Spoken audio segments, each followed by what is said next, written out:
में हम देखते हैं सोना बोलती है कि आप चॉय गुनवो हो, जो कि वो नहीं होता है क्योंकि उसका नाम गुनवा होता है। वो उससे पूछता है और तुम कौन हो। सियोन उसे ग्रीट करती है और बोलती है कि आज हमारा ब्लाइंड डेट है, मैं आपसे मिलने आई हूँ, मेरा नाम सियोन है। वो शॉक हो जाता है, हान सियोन ब्लाइंड डेट। वो वहाँ बैठ जाती है। वो सोचता है कि ये कुछ ज़्यादा छोटी नहीं है शादी करने के लिए, कि एक वुमेन का ड्रेस पहन के आई है जिसमें वो बिल्कुल एक बच्ची लग रही है। कुछ देर तक वो उसे देखता रहता है और वहीं सियोना सोचती है हाँ ये सच है, क्योंकि ये बहुत सुंदर है तो इसके अगल बगल बहुत सारी औरतें घूमती ही होंगी, ये बात सच हो सकता है। वो बोलती है इसका हाथ भी बहुत सुंदर है और ये एक्सप्रेसो कॉफ़ी पी रहा है, मुझे पता है ये बहुत बेटर ड्रिंकर होगा। अगर मैंने इससे शादी नहीं की तो मेरी स्टेप मदर किसी और से मेरी शादी करा देंगी। इसमें कोई आशा नहीं है कि जब मेरी मदर दूसरी शादी मेरी करवाएंगी तो वो इससे बेटर होगा। अगर ये ब्लाइंड डेट टूट गई तो क्या होगा, अगर इसमें कुछ गलत हो गया तो क्या होगा। तो मेरी स्टेप मदर मुझे किसी और के साथ जोड़ देंगी, जो कि बहुत गलत हो जाएगा मेरे साथ। मेरा सपना था मैं कि जिससे प्यार करूँ उससे शादी करूँ।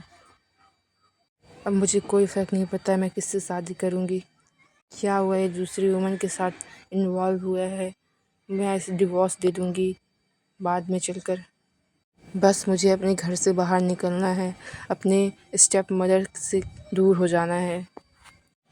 ये अपने घर का सबसे बड़ा बेटा है और ये अपनी कंपनी को भी चलाता है और मेरे पास कोई रीज़न नहीं है इसको भी यहाँ पे रिजेक्ट करने का। पर इसके पास बहुत सारे रीज़न हो सकते हैं मुझे रिजेक्ट करने के। इसके आँखों से देख के मुझे पता चल रहा है ये बहुत हाई स्टैंडर्ड वाला आदमी है। मैं क्या करूँ जिससे ये मुझसे शादी कर लें। सियोना बोलती है आपको कोई फ़र्क ना पड़े तो मैं आपसे एक बात कहना चाहती हूँ। जियोना बहुत ध्यान से सुनने लगता है और पूछता है क्या। मेरे पास कोई स्पेशल ऑफ़र नहीं है आपके लिए। बोलती है आप मेरे साथ कंपेयर नहीं कर सकती। चोई गुनवो अभी भी वो उसे नहीं पहचान पाई थी कि वो कोई और है और वो बोलती है कि मैं किसी बहुत अमीर परिवार से नहीं आती हूँ, मेरा बैकग्राउंड बहुत अच्छा नहीं है, मेरे पास कोई कुछ स्किल नहीं है, बट मैं ब्यूटीफुल भी नहीं हूँ। अगर आप मुझसे शादी करते हैं तो ये मेरा वादा है, मैं आपकी लाइफ में कभी भी इंटरफेयर नहीं करूँगी। आप जो कंडीशन देंगे मैं उस पर खड़ी होंगी। मुझे कोई फ़र्क नहीं पड़ेगा अगर आप किसी और से मिलते हैं, किसी लड़की से मिलते हैं जाकर, मुझे कोई फ़र्क नहीं पड़ेगा। मैं मेरे बिजनेस के साथ रहूँगी, आपके कामों में कोई इंटरफेरेंस नहीं करूँगी। मैं मेरे हद में रहूँगी और जो रिस्पॉन्सिबिलिटी डॉटर इन लॉ का होता है और वाइफ का होता है मैं वो दोनों पूरा करूँगी।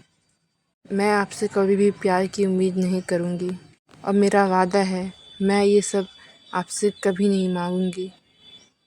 सियोना सोचती है इसमें कोई बड़ी बात नहीं है, बचपन से लेकर आज तक मैं कभी भी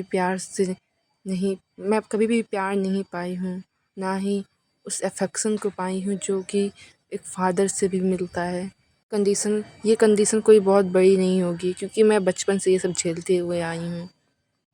गुना बोलता है तुम मुझसे शादी क्यों करना चाहती हो और तुम इतना हार्ड क्यों बन रही हो मेरे सामने। सियोना बोलती है बिकॉज ऑफ मनी, क्योंकि मुझे पैसे चाहिए, क्योंकि मेरे फादर की कंपनी वैसे ही लॉस में जा रही है और अगर आप इसमें इन्वेस्ट कर देंगे तो मेरे फादर की कंपनी थोड़ा सुधर जाएगी, जिससे वजह से मैं आपसे शादी कर रही हूँ। और मुझे पूरा पता है अगर आप इस कंपनी के साथ जुड़ेंगे तो आपको भी थोड़ा बहुत प्रॉफिट होगा ही होगा। गोना बोलता है तो अच्छा, तो तुम शादी इसलिए कर रही हो क्योंकि तुमको पैसे चाहिए और अपनी कंपनी के रेपुटेशन को बचाने के लिए सब कर रही हो। सियोन बोलती है हाँ बिल्कुल सही। गोना ये सुनकर हंसने लगता है और सोचता है शादी पैसों के लिए, शादी फैमिली के लिए, इवन यू नो दैट ये सिर्फ शादी कर रही है पैसों के लिए। ये बहुत अजीब है। सियोना बोलती है हम पब्लिक में कपल की तरह रहेंगे, आप जैसे बोलेंगे मैं वैसे रहूँगी। और बोलती है कि मैं आपके लाइफ में इन्वॉल्व नहीं होंगी और आप भी मेरे लाइफ में इन्वॉल्व मत होइएगा।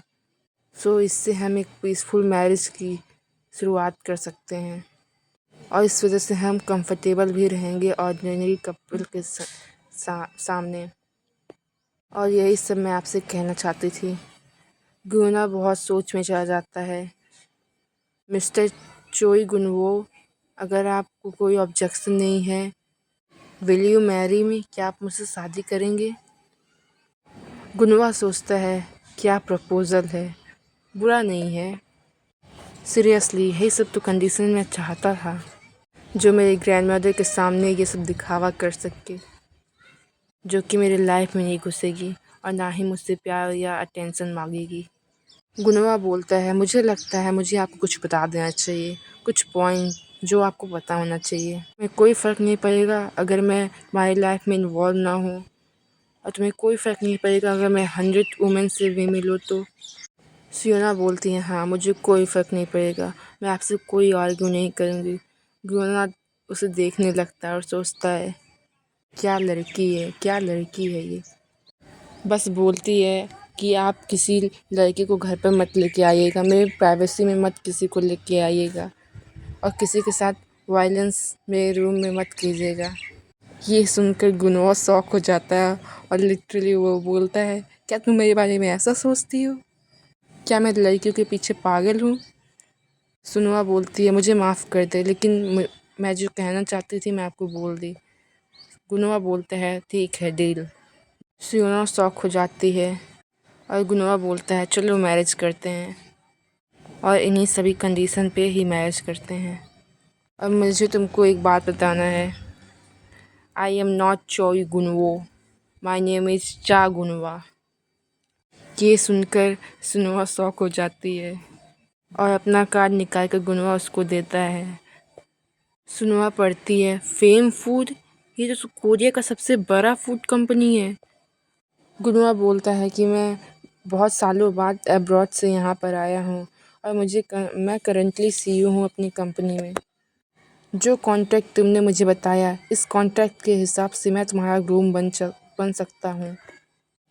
सुनवा थोड़ा सोचती है और बोलती है ठीक है।